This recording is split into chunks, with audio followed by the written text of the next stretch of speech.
being promoted, being honored, and one day we have a female chief of air staff, a female chief of army staff, a female chief of naval staff, a female chief of defense staff. This will be the greatest honor we can give to Arotile, late flying officer Arotile, apart from the honor they've given him.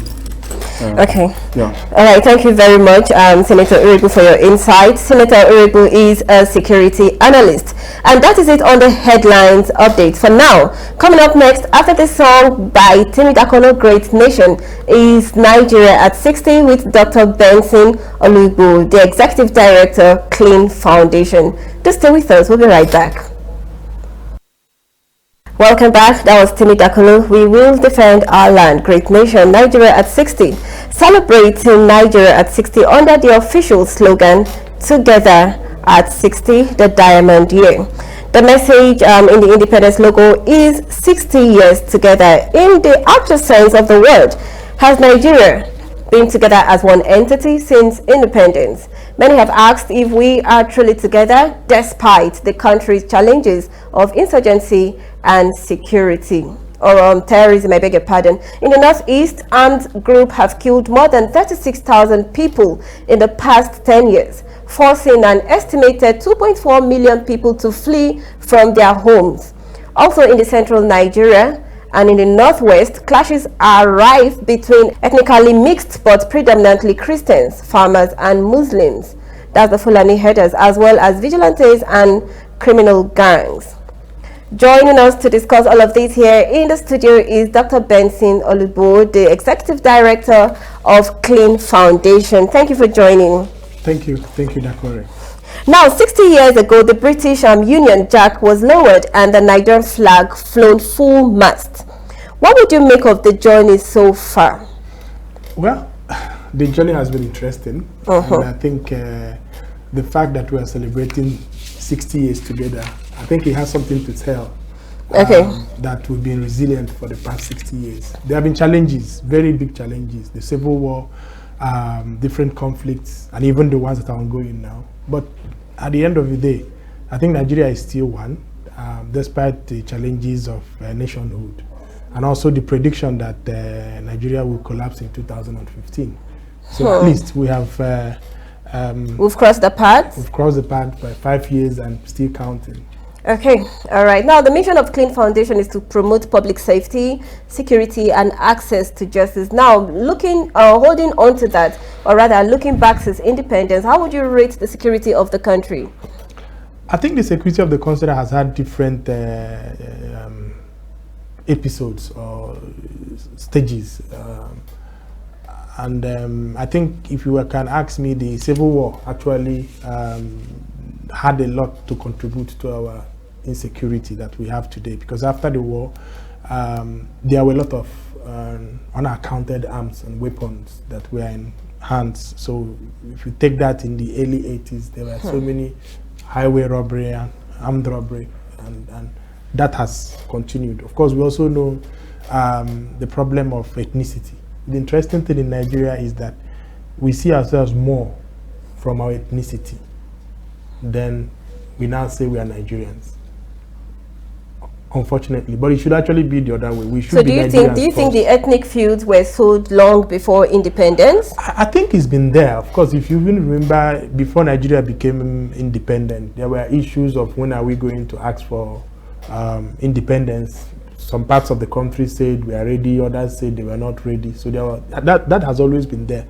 And if you also look at our religious and cultural development in Nigeria, that's what I was trying to say before. We see ourselves more from our ethnicity and religious identities. Then Nigeria becomes the second. So it's like we have this dual citizenship. So there's a divide. Yes. So I see myself more as an Igbo man than a Nigerian.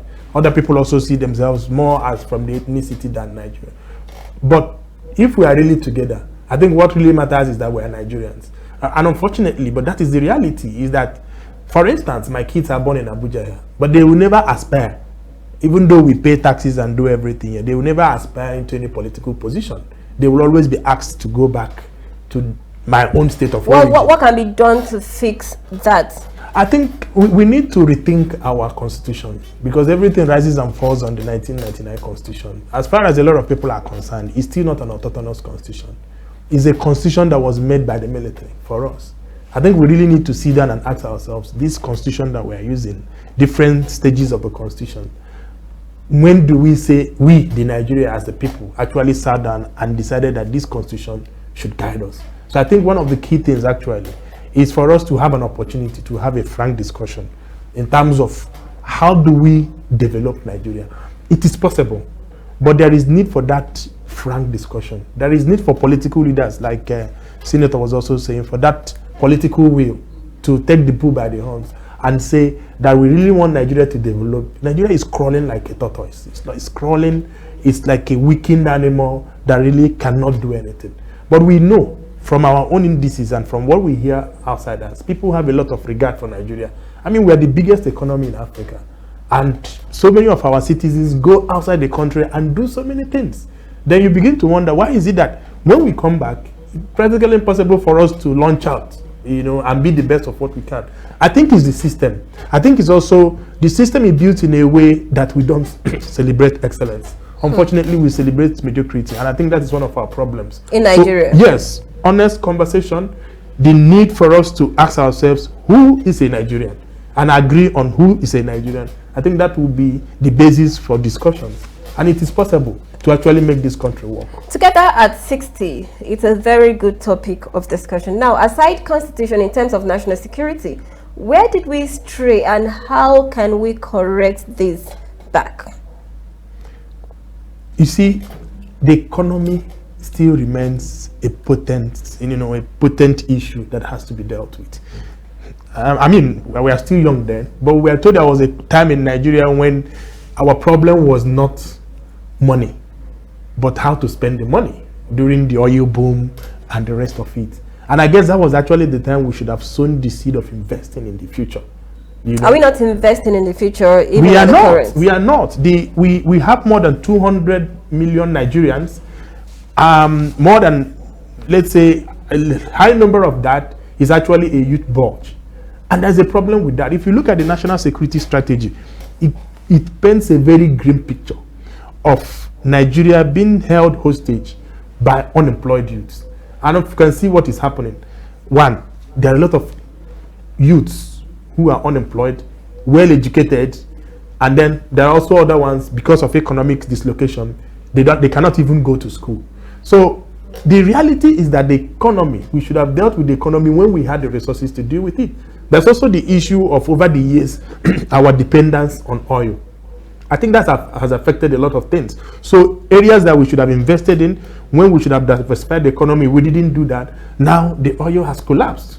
Now we have this youth bulge, and our education is not really training people to be entrepreneurs. We are training people for civil service. Everybody wants to go and work for NNPC, Shell, or other organizations where they have to pay salaries. But you look at, in developing countries, there's actually small-scale business enterprises. But the government has actually these organizations. Talking about small-scale businesses, the government is really bringing up some, poverty elevation schemes to eradicate poverty in the land, even amongst the youth. Yeah, it's also like the one that they are doing recently, where they say they are going to employ 774,000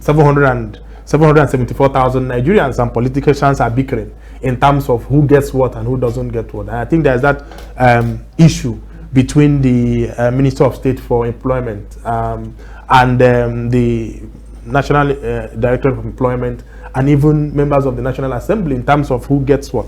And this is actually an employment that will pay young Nigerians 20,000 per month, and then politicians are bickering in terms of who gets what. So you realize that the system is rigged. If you don't know anybody in power, then you can as well go home and sleep with an empty stomach. We'll come to that, but then let's hit on this. The British organized the country in different geographical regions. Now, the division of power created tensions, that continue to this. I'm talking about the East, West, North, and South. What are your thoughts on this? I mean, it's the reality of nationhood. We are not the only country that has different ethnic nationalities. I mean, there have been other places. I mean, if you also go to other developed countries. They found if you go to Switzerland, they have these ways of dealing with these things. And that is has this in any way stopped or looking at the word stopped the togetherness of Nigerians? Not that it has stopped it. I think issues of ethnic nationalities, we have not dealt with it in a way that everybody has a sense of belonging. I think what we're actually doing is trying to see how to manage it, but the management has not been effective because we have refused to come to the table and agree on how to live together. So the average Nigerian, I mean, if you see any government announcement of appointments, the first thing that goes into your mind is, where is he from?